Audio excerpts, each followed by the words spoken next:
La triste fin des premiers colons sur la planète Procyon. Bonjour à tous, j'espère que vous allez tous très bien. Merci de me rejoindre ici une fois de plus. Je suis Maris Varro. Pour rappel, Procyon est la troisième planète en orbite autour de l'étoile des Pléiades Taygeta, également connue sous le nom de Tauri 19, qui est un système binaire avec l'étoile naine blanche Sagittleia, ou Tauri 19b. Pour remettre les choses au clair, dans l'une de mes vidéos récentes, j'ai dit que la planète Procyon n'avait rien à voir avec l'étoile Procyon. En recherchant l'histoire de la planète, j'ai trouvé de nouvelles données sur la raison pour laquelle elle est appelée ainsi.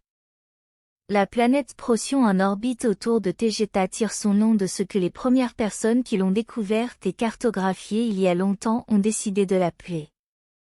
Et il s'agissait d'explorateurs procyoniens qui étaient très loin de leur étoile Procyon, également appelée Alpha Canis Minoris, et de leur planète, qui se trouve dans la constellation de Canis Minor, qui est le plus petit des deux chiens de chasseurs d'Orion, dans le ciel nocturne.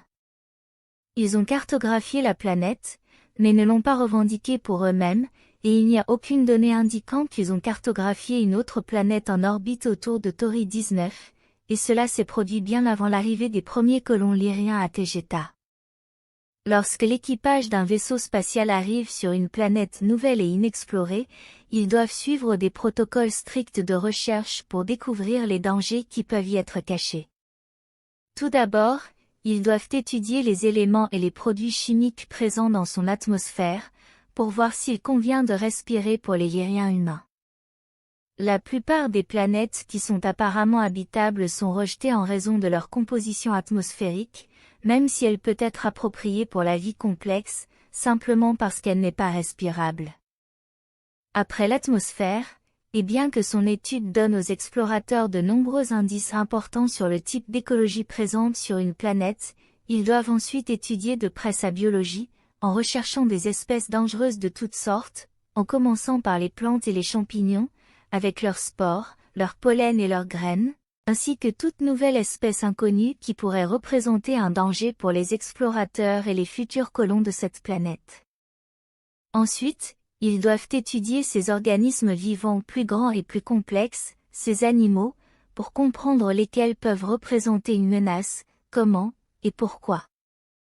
Les premiers immigrants lyriens qui fuyaient les poursuivants reptiliens et grands gris, pendant les guerres d'Orion et la Grande Expansion, sont arrivés sur la planète Témer en premier, qui est la planète super habitable la plus proche de l'étoile Taygeta, comme je l'ai expliqué dans les vidéos précédentes.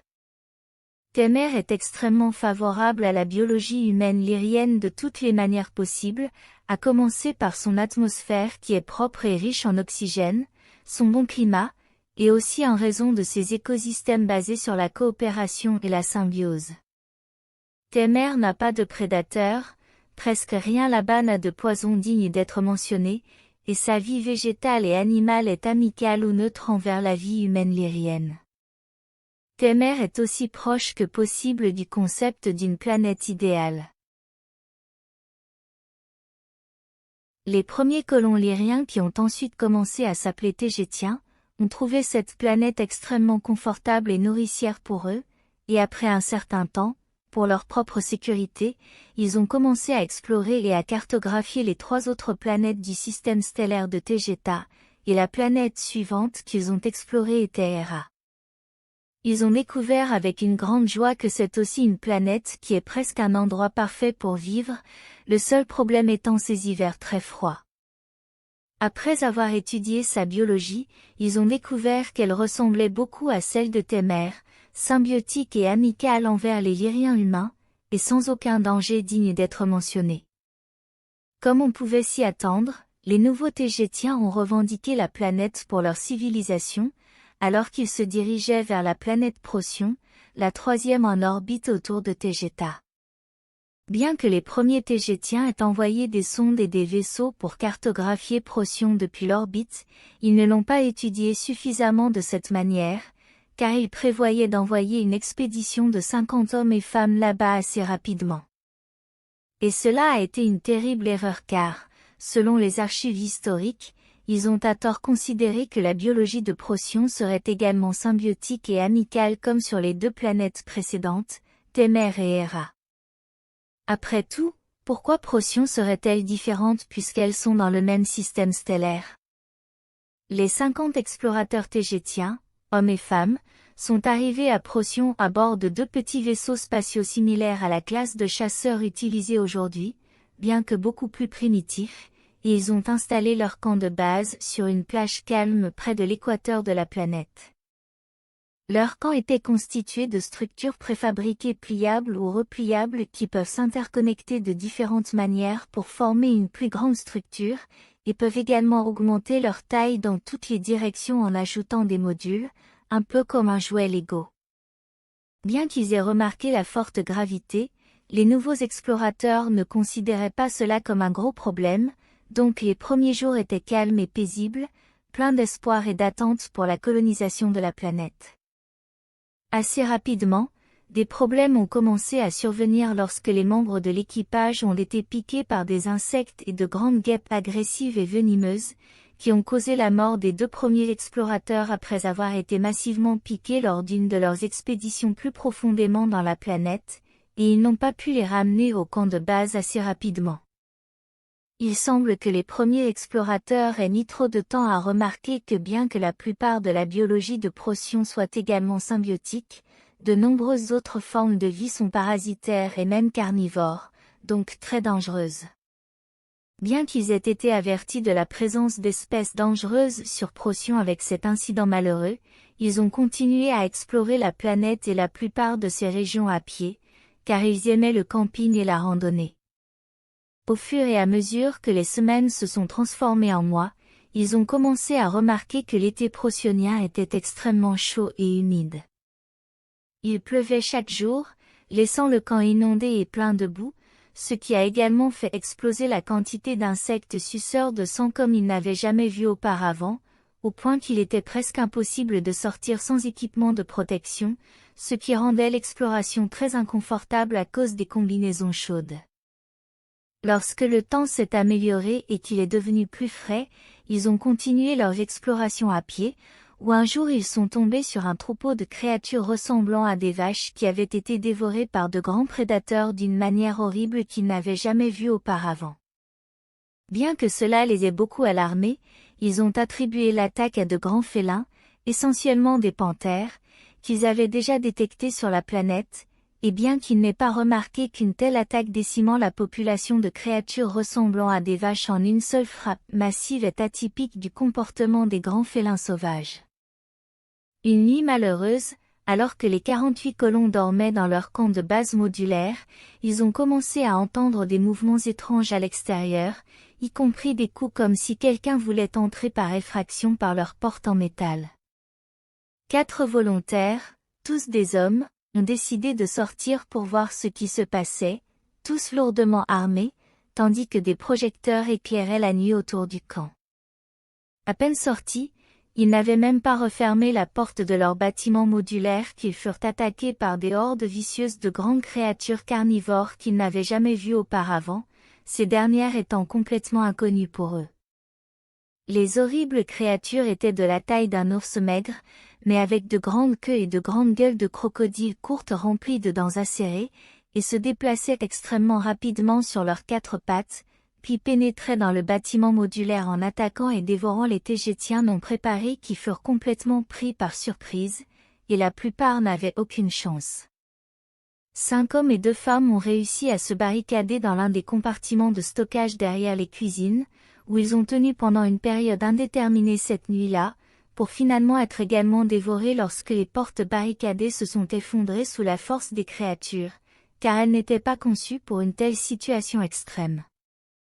Dehors, 3 des hommes qui étaient initialement sortis pour voir ce qui se passait survivaient encore principalement parce qu'ils étaient équipés et lourdement armés de fusils cinétiques et plasma, avec lesquels ils ont réussi à tuer plusieurs des créatures, mais cela n'était pas suffisant pour repousser la terrible attaque, car ils ont rapidement été dépassés par les créatures. Les 3 hommes restants se sont enfuis dans la jungle la nuit, tirant sur les créatures qui les poursuivaient. Ils ont réussi à se défendre derrière un tronc d'arbre renversé, essayant toujours d'atteindre les 2 vaisseaux spatiaux garés près des bâtiments modulaires attaqués, tirant leur chemin à travers la jungle la nuit, mais les créatures étaient trop nombreuses, donc ils ne pouvaient pas approcher les vaisseaux spatiaux, qui à l'époque n'étaient pas assez avancés pour se déplacer seuls à leur secours.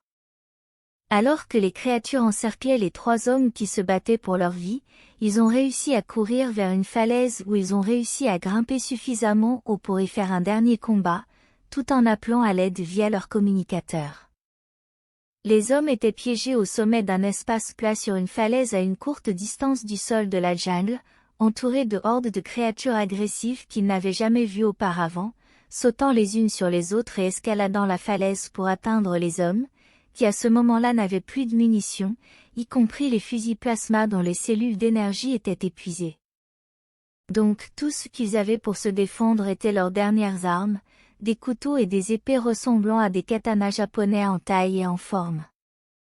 Ils ont ainsi survécu pendant plusieurs heures jusqu'à l'aube, lorsque finalement un vaisseau spatial de classe combattant envoyé depuis Hera est finalement arrivé à leur secours.